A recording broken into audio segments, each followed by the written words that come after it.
بسم الله الحمد لله السلام عليكم ورحمة الله وبركاته waxaan halkan doonayaa inaan kaga hadlo oo shir saxaafadeeda kan aan u qabanay arrimaha socda oo waxa weeye aan doonayno Soomaaliya oo dhan dadka Soomaaliyeed ee daafaha dunida iyo 18 gobol 92 degmo oo Soomaaliya ku nool inaan u gudbino waxyaabaha ka socda Puntland sagaalkii bilood iyo maalmaha uu dooran yahay Saciid Cabdullaahi Dani tallaabooyinka uu qaaday oo runtii kulligood u muuqda tallaabooyin wada xagal daacin ah oo baarlamaanka hortiisa codkii uu ka jeediyay oo lagu doortay kulligood ay wada baalmarsan yihiin dadka reer Puntland waxa uu sheegaa had iyo jeer in federalismka dawladda dhexe diidan tahay halkan waxaan ka cadeynaynaa in maamul goboleedyadu ay diidan yihiin federalismka waqti aan dheerayn waxa soo gaaray magaalada Boosaaso wasiiro oo hogaaminayay wasiirka arrimaha dibadda oo wasiirka arrimaha dibadda Axmed Ciise Cawad oo ay talo iyo hoga tusaaleyn iyo masiirka ummadda Soomaaliyeed ee masiirka ummadda reer Puntland inay wax ka yiraahdaan runtiina waday horumarin iyo in kaabayaasha dhaqaalaha iyo wada jirka Soomaaliya iyo dawladda federaalka ah in si wanaagsan loo hogaamiyo arrintaas oo uu fashiliyay Saciid Cabdullaahi Dani isagoo aan kala tashan golaha dhaqanka ismadu u horeeyaan golaha baarlamaanka golaha garsoorka midna uusan kala tashan inuu go'aamada isagu iskii u gaaray taasi waxay cadeynaysaa inuu federalismka diidan yahay Saciid Cabdullaahi Dani runtii annaga baarlamaanka ah waxay noo ahayd arrin maaragtay fikir badan aan ka qaadano caleemasaarkii ka dhacay Kismaayo Saciid Cabdullaahi Dani wuxuu ka hor sheegay dadkii halkaa isugu yimi oo waxa la hayaa Saciid Cabdullaahi Dani uu ku jiray xilkiina uu la goostay inta kalena ay ahaayeen dad madax hore ah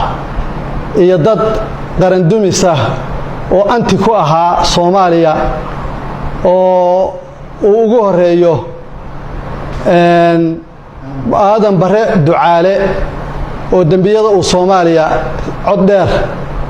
iyo afiya adinba uu ka yiri ogtihiin in aanu baarlamaanka Puntland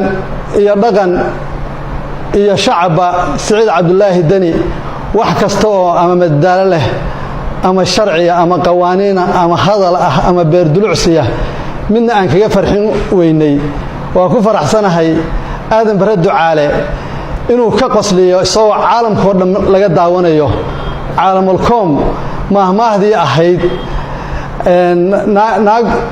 aan unsan jirin haday unsato meel ay ka guban jirin bay ka gubataa farxadii ka dhacday ee uu kula dhacay dhinaciisa Axmed Madoobe oo xiga farxad aan anagu ka weynay bay ahayd waana soo dhaweynayaa aadan bare ducaale farxadda uu ka farxiyay Saciid Cabdullaahi Dani Saciid Cabdullaahi Dani wuxuu tagay dalka Kenya magaalada Nairobi Ethiopia Addis Ababa tagay Imaaraadku tagay wali inuu san federalismka aaminsanayn waxa cadeynaya wali magaalada Muqdisho oo laga hogaamiyo dalka Soomaaliya ma aanu tagin shirarkii lagu qaban jiray dawlad goboleedyada iyo dawladda dhexe ay ku kulmi jireen oo shantii bishii shanaad halka lagu kulmayna waxa fashiliyay wuxuu ahaa Saciid Cabdullaahi Dani kadib markii uu admoodid habka uu shaqeynayo habka uu dadka akhbaaraadka ugu diraya inay yihiin inuu dalka isagu ka taliyo xukumo halkan shacabka qaarna lagu barakicinayo magaalada Garowe qaarna xarigna loogu geystay magaalada Boosaaso oo afayeenkii nabad waxgaradka magaalada Boosaaso loogu geystay iyo takadii oo awal dood badani ka jidhay oo uu ku daray aeroboorkii iyo korontadii iyo maxjarkii oo kulligoodba wax ka og yihiin golayaasha dowladda Puntland aanay jirin wax saxiixana federaal uusan ku lahayn taasina ay cadeynayso inay sharci darro tahay waxaan u aragnaa raadkii hore oo 5 sano hore lagu daalay oo ka cadeeyay caleemasaarka oo yiri waxaanu dabagalaynaa madaxdii hore wixii ay daba gashay uma aanan dooran isbedel ayuu ummadana u sheegay wuxuu dadka ku beerdulcsan ahaayeen waxaan halkan u farayaa madaxweynaha dawladda Puntland Saciid Cabdullaahi Dani